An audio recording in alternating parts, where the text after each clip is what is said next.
નમસ્તે વિદ્યાર્થી મિત્રો, આજે આપણે અંગ્રેજીના સેશનમાં ગ્રામર માટે મળી રહ્યા છીએ. ગ્રામરનો એક ટોપિક ખૂબ જ અગત્યનો આપણો જેને કહી શકાય એ છે ફંક્શન, જેનો થોડો ઘણો પરિચય તમે આગળના સેશનમાં જ્યારે કન્જંક્શન વિથ ફંક્શન ભણ્યા ત્યારે થોડોક પરિચય તમે કર્યો હતો. એ કેટલો કર્યો તો આપણે 6 ફંક્શન શીખાતા, ખાલી માત્ર ફંક્શનને ઓળખતા શીખાતા. એનું કઈ રીતે વાક્ય બનાવવું એ આપણે શીખા નહોતા. 6 માસિકની અંદર આપણે એ નહોતું પૂછાણું, માત્ર ખાલી એટલું જ પૂછાણું હતું કે ફંક્શનને ઓળખો. પણ હવે 9 માસિક અને વાર્ષિક પરીક્ષાની અંદર તમારે ફંક્શનના આધારે વાક્ય પૂરું કરો આવો પ્રશ્ન પૂછાતો હોય છે. તો ફંક્શનના આધારે કઈ રીતે વાક્ય પૂરું કરવું એ આપણે આજે શીખવાનું છે. સાથે સાથે 6 ફંક્શન જે આપણે ભણ્યા હતા એના સિવાયના બીજા જે ફંક્શન છે જે આપણે 9મા ધોરણની અંદર ભણવાના છે એ આપણે આજે કરીશું. સૌથી પહેલું ફંક્શન આજે આપણે ભણવાનું છે ડિસ્ક્રાઇબિંગ પ્લેસ. હવે ફંક્શન એટલે શું મિત્રો? તો ફંક્શન એટલે કોઈ પણ કાર્ય લખ્યું છે એ વાક્ય લખવા પાછળનો એનો હેતુ શું છે, એ વાક્ય આપણને શું બતાવે છે એ એનું ફંક્શન કહેવાય. ધારો કે કોઈ વાક્યની અંદર કોઈ સમય વિશેની વાત કરેલી હોય તો એ વાક્ય સમય બતાવે છે. એમ કોઈ વાક્યની અંદર કોઈ વસ્તુ વિશેની વાત હોય તો એ વસ્તુનું વર્ણન બતાવે છે. કોઈ વાક્યની અંદર સમયની વાત કરેલી હોય તો એ વાક્યનો હેતુ સમય બતાવવો છે. એમ દરેક વાક્ય લખવા પાછળનો કંઈક હેતુ હોય છે જેને આપણે અંગ્રેજીમાં ફંક્શન કહીએ છીએ.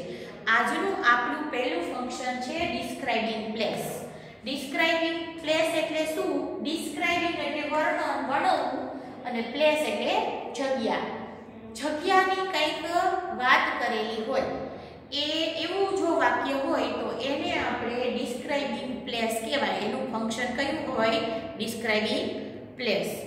તો અત્યારે જે કંઈ પણ દરેક વિડીયોની અંદર 2 ફંક્શન આપણે ચલાવશું અને આ 2 ફંક્શન તમારે મારી સાથે સાથે જ બાકી નોટની અંદર લખતું જવાનું છે. ગ્રામરની બુકમાં નવું હેડિંગ ફંક્શન લખી અને તમારે લખવાનું છે. આના માટે અલગથી પીડીએફ કે ફોટા નહીં મોકલવામાં આવે, આમાંથી જોઈ અને સાથે સાથે લખતું જવાનું છે.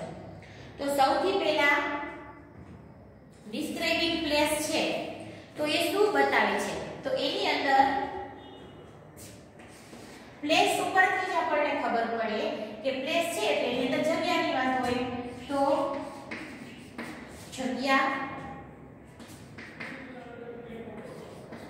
જે સ્થળ વિશે વાત કરેલી હોય છે. જગ્યા કે સ્થળ વિશેની વાક્યની અંદર વાત હોય છે. હવે અમુક એવા શબ્દો હોય જેમ કાર્ડની અંદર કેમ કીવર્ડ્સ હોય એમ અમુક એવા શબ્દો હોય જે સ્થળ દર્શાવવા માટે મદદરૂપ થતા હોય. તો એવા શબ્દો કયા હોય છે? તો in, on, under, near,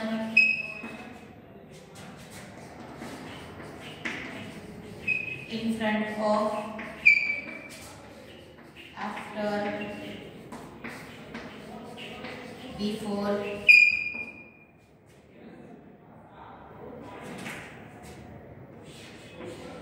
above, over, ત્યાર પછી at, behind,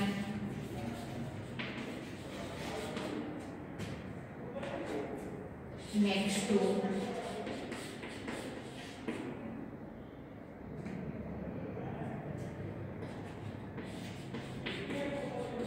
વગેરે જેવા શબ્દોનો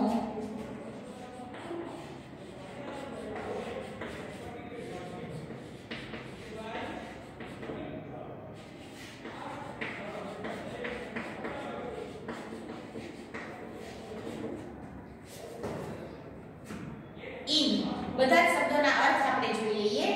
ઇન એટલે અંદર, ઓન એટલે ઉપર,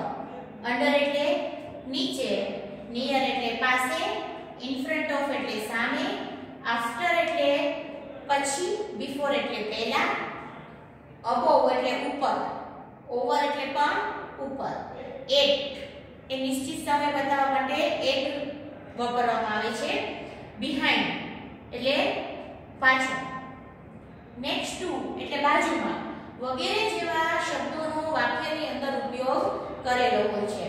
જો અહીંયા on એટલે ઉપર, above એટલે ઉપર અને over એટલે ઉપર.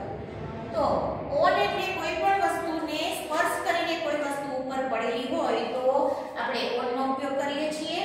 એની વસ્તુની ઉપર લટકાયેલી હોય, સ્પર્શ ન થયેલો હોય તો above, અને ઉપર ઘૂમતી વસ્તુ માટે over શબ્દનો ઉપયોગ થતો હોય છે. તો આ બધા શબ્દો છે ને મિત્રો એ જગ્યા બતાવવા માટેના વાક્યની અંદર યુઝ થાય. હવે આપણે એના એક્ઝામ્પલ થોડા કરીશું.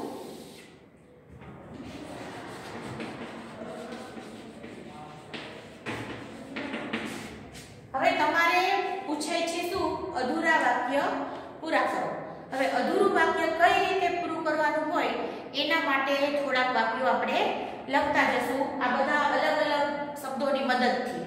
તમારે તો કોઈ પણ એક જ શબ્દની મદદથી વાક્યને પૂરું કરવાનું હોય, એક જ વાક્ય આપેલું હોય અને તમે આમાંથી કોઈ પણ શબ્દની મદદથી તમે વાક્ય બનાવી શકો. એવું જરૂરી નથી કોઈ ફિક્સ એક કે આનાથી જ બનાવવું. આમાંથી કોઈ પણ શબ્દની મદદથી તમે બનાવી શકો. તમે એક્ઝામ્પલ લખશો એટલે તમને સમજાઈ જશે. આપણે એક્ઝામ્પલ લખતા જઈએ અને સમજતા જઈએ.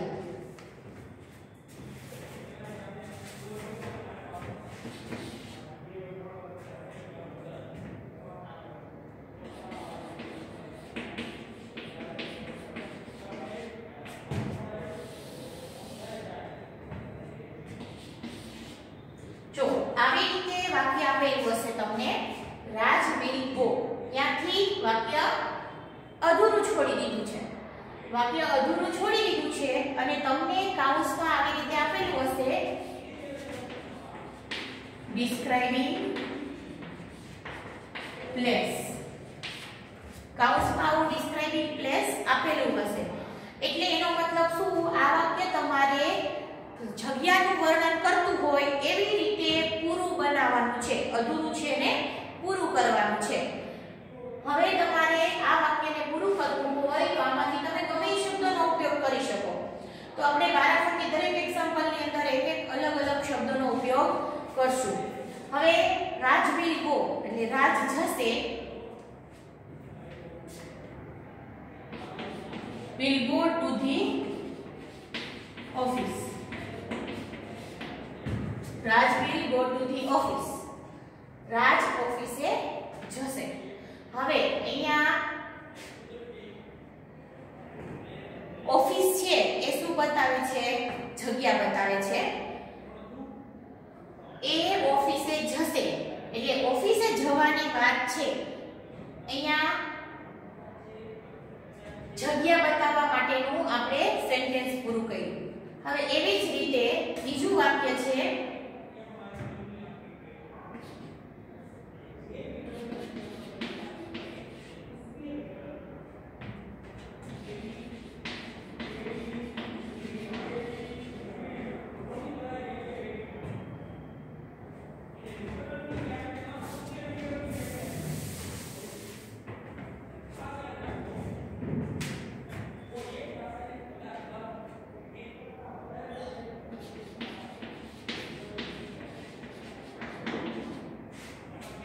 જો આ ફંક્શન છે ને એમાં એક એક્શન તરીકે પણ આ ફંક્શનને આપણે લઈ શકીએ, પણ અત્યારે આપણે અહીંયા જગ્યા બતાવવા માટે એક વાક્ય પૂરું કર્યું છે. બીજું વાક્ય છે the book is.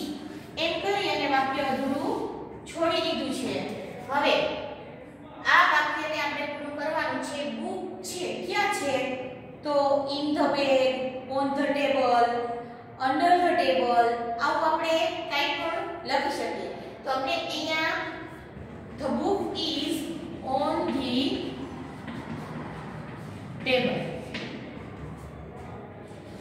ત્રીજું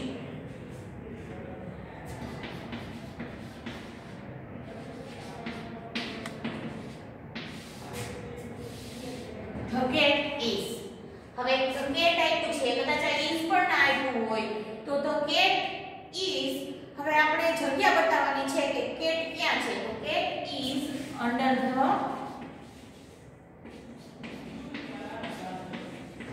બાસ્કેટ. કેટ બાસ્કેટની અંદર છે. ચોથું એક્ઝામ્પલ લઈએ એવું જ.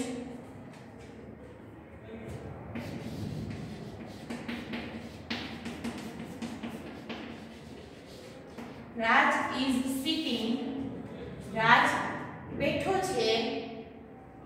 હવે અહીંયા મારી નજીક બેઠો છે, મારી પાછળ બેઠો છે, મારી આગળ બેઠો છે, મારી સામે બેઠો છે, મારી બાજુમાં નેક્સ્ટ ટુ, આ કોઈ પણ લખી શકીએ આપણે. એટલે રાજ is sitting in front of me.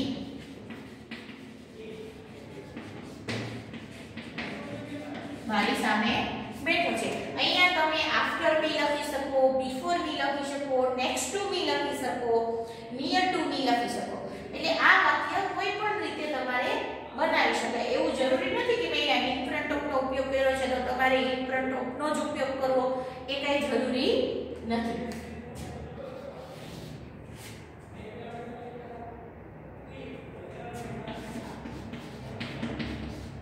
I sit. I run. આવી રીતે આપેલું છે. I sit. હું બેઠો છું તો after you. હું તમારી પાછળ બેઠો છું. I run before you. હું તમારી આગળ દોડું છું. તો આ જગ્યા બતાવી છે. ત્યાર પછી આપણે લેશું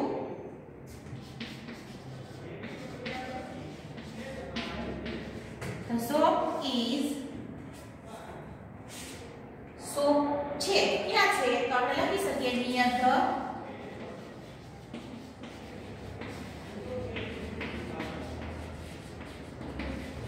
bus station. બસ સ્ટેશનની નજીક છે. આવી રીતે આપણે આ બધા જ શબ્દોની મદદથી કોઈ પણ વાક્ય છે એ આપણે બનાવી શકીએ. આ તમને મેં થોડાક એક્ઝામ્પલ આપ્યા આના.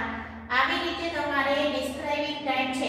એક તો જુઓ આવું વાક્ય આપેલું હોય તમને તો એ વાક્યને ઓળખો. આઈડેન્ટિફાઈ ફંક્શન એમાં જોડકામાં પૂછાય તો આ વાક્ય ઉપરથી તમને ખબર પડે કે આની અંદર કઈક જગ્યાની વાત કરેલી છે.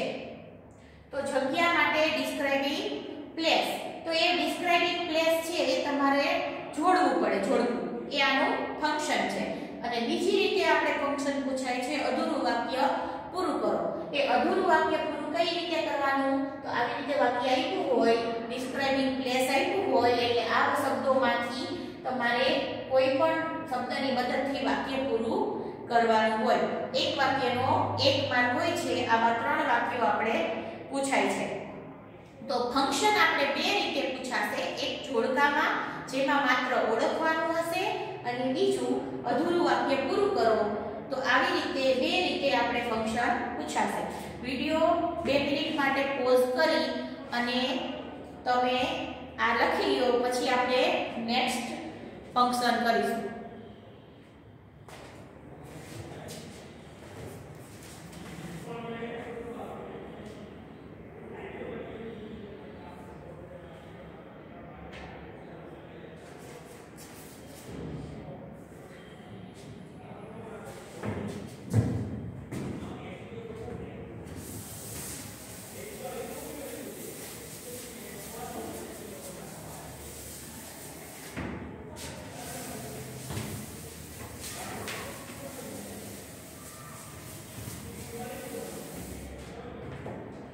બીજું ફંક્શન આપણું છે ડિસ્ક્રાઇબિંગ ટાઈમ.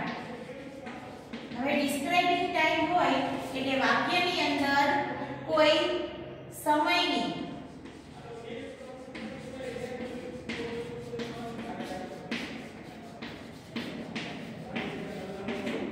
વિશેની વાત કરેલી હોય છે. કોઈ પણ વાક્ય છે એની અંદર કંઈક સમય બતાવેલ હોય અથવા તો સમય વિશેની વાત કરેલી હોય એના માટેનું ફંક્શન કયું આવશે? ડિસ્ક્રાઇબિંગ ટાઈમ એટલે કે સમયનું વર્ણન. હવે એના માટે કેવા શબ્દોની મદદથી વાક્ય બનતા હોય છે? તો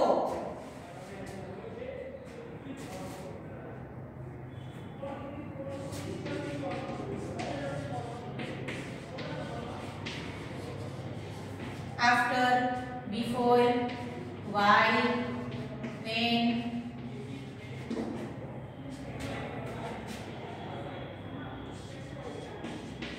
as soon as, પછી till. આપણે 9મા ધોરણની અંદર જ્યાં till ને until ને એવા બધા શબ્દોથી વાક્યો છે એ આપણે 9મા ધોરણની અંદર નથી શીખતા, 10મા ધોરણની અંદર આપણે શીખશું. પણ અત્યારે આપણે સહેલા જે કંઈ પણ શબ્દ દર્શાવતા ટાઈમ દર્શાવતા જે શબ્દો છે એનાથી વાક્યો બનાવશું. આના સિવાયના પણ ઘણા શબ્દો આવે છે પણ એ આપણે 10મા ધોરણની અંદર શીખશું. અત્યારે as soon as પછી till until પણ આવી શકે પણ એ અત્યારે આપણે નથી શીખવાના. પછી since, પછી for, at,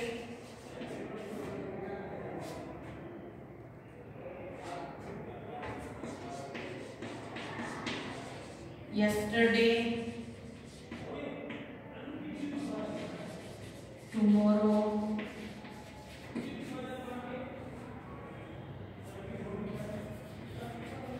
morning,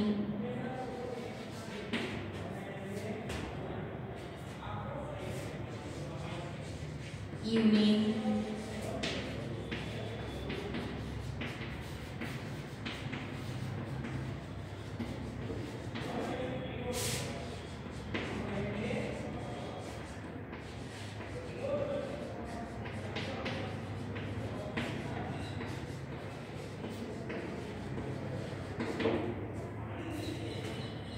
સમયની વાત કરેલી હોય પણ એમાં વાક્યની અંદર ઘણી વખત આફ્ટર નો ઉપયોગ થયેલો હોય. આફ્ટર એટલે પછી, બિફોર એટલે પહેલા, while એટલે જ્યારે અને ત્યારે, when નો અર્થ પણ જ્યારે અને ત્યારે, as soon as એટલે જેવું જ આમ થયું તરત જ આમ થયું, એક પછી એક ક્ષણક બનતી ઘટના માટે આ શબ્દનો ઉપયોગ થતો હોય.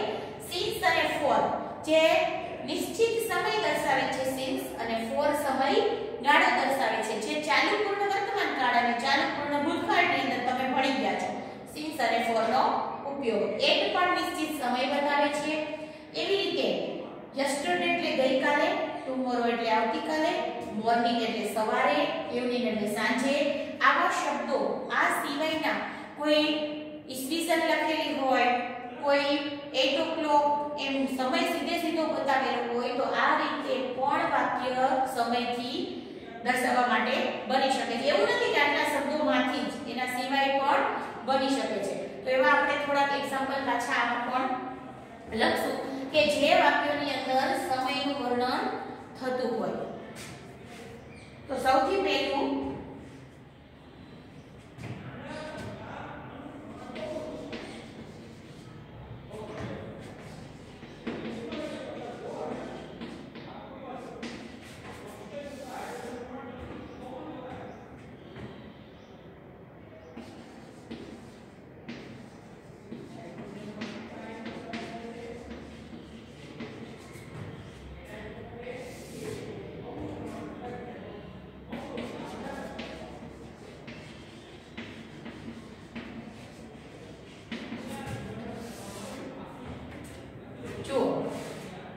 આવી રીતે વાક્ય આપ્યું હોય, કૌંસમાં આપ્યું હોય ડિસ્ક્રાઇબિંગ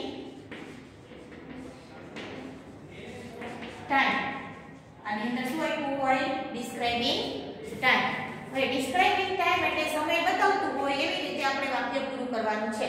તો રામ વિલ ગો ટુ, હવે રામ થાય છે પણ નિશ્ચિત સમય સાથે આપણે બતાવવાનું છે. ગો ટુ સ્કૂલ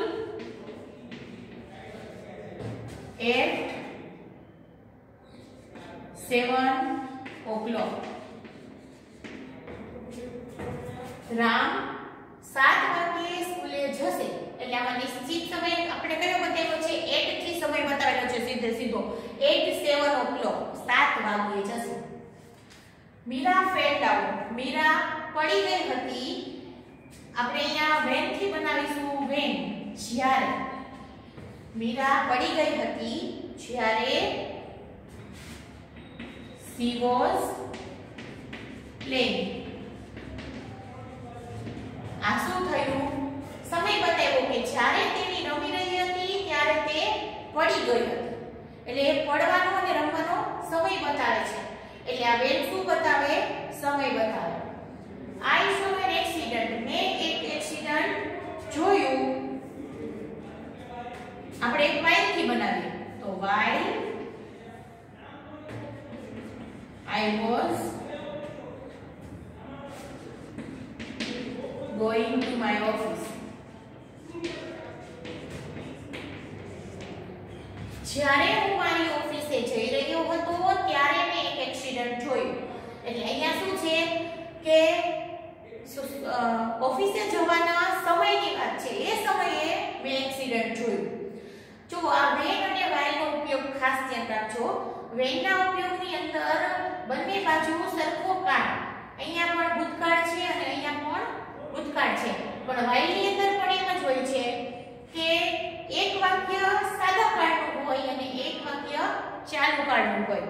એટલે ધારો કે પહેલું વાક્ય છે એ અહીંયા જુઓ સાદો ભૂતકાળ છે તો બીજું વાક્ય હંમેશા સાદા ભૂતકાળની સાથે ચાલુ ભૂતકાળ હોય.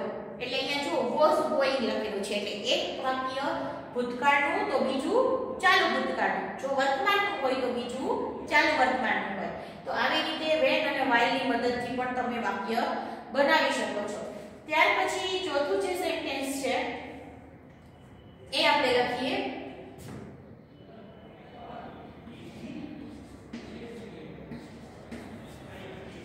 she read.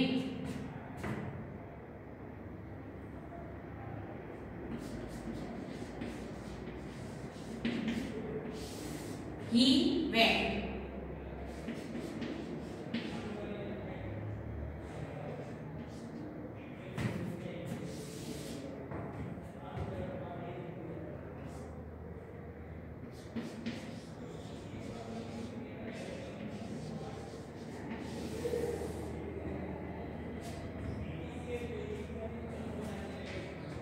જુઓ C read.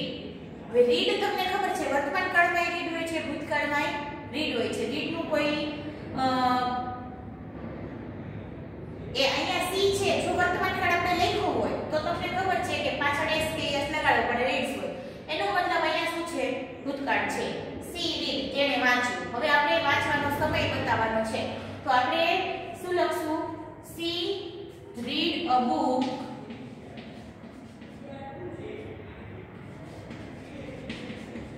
yesterday.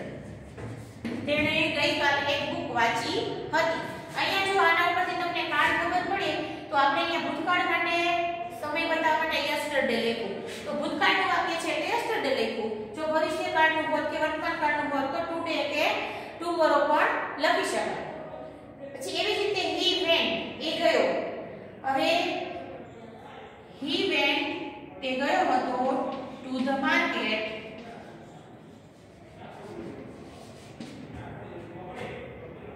He went to the market એ ગયો હતો. હવે આમાં પણ શું છે? ભૂતકાળ છે તો to the market at morning. આમાં મોર્નિંગ થી પણ લખી શકાય, ઇવનિંગ થી પણ લખી શકાય. તો અહીંયા આપણે yesterday tomorrow કે today નો ઉપયોગ થી લખ્યું. એક હવે મોર્નિંગ, ઇવનિંગ, આફ્ટરનૂન એના ઉપયોગ થી પણ લખી શકાય. એટલે હું તમને દરેક પ્રકારના એક્ઝામ્પલ આપું છું જેથી કરીને તમને મજા પડે એવી રીતે તમને જેમ ઈચ્છા થાય એવી રીતે તમે વાક્ય બનાવી શકો. આમાં કોઈ જાતનું કોઈ ફિક્સ હોય નહીં. માત્ર એટલું જ હોવું જોઈએ કે આની અંદર સમયની વાત થતી હોવી જોઈએ અને વાક્ય રચનાની દ્રષ્ટિએ સાચું હોવું જોઈએ. આઈ ગો હું ગયો ધેર એટલે ત્યાં આફ્ટર 8 o'clock. હું ત્યાં 8 વાગ્યા પછી ગયો. હવે અહીંયા તમે બિફોર થી પણ બનાવી શકો તો શું થઈ જાય? હું ત્યાં 8 વાગ્યા પહેલા ગયો. તો આવી રીતે આફ્ટર અને બિફોર થી પણ વાક્ય બને. હવે જ્યારે પણ ખાસ ધ્યાન રાખવાનું, જ્યારે પણ અહીંયા બીન આપેલું હોય, હેવ હેઝ અને બીન આપેલું હોય અથવા હેડ અને બીન આપેલું હોય ત્યારે યાદ રાખવાનું તમને ખબર છે ચાલુ પૂર્ણ વર્તમાન અને ચાલુ પૂર્ણ ભૂતકાળની અંદર હેવ હેઝ બીન અને આઈએનજી નો ઉપયોગ થાય અને ફરજિયાત વાક્ય since અથવા for આ બંનેમાંથી એક સાથે જ બનાવી શકાય since છે એ નિશ્ચિત સમય બતાવવા માટે બનાવી શકાય અને for છે એ સમય ગાળો બતાવવા માટે તો આપણે since અથવા for બેમાંથી કોઈ પણ એકનો ઉપયોગ કરશું I have been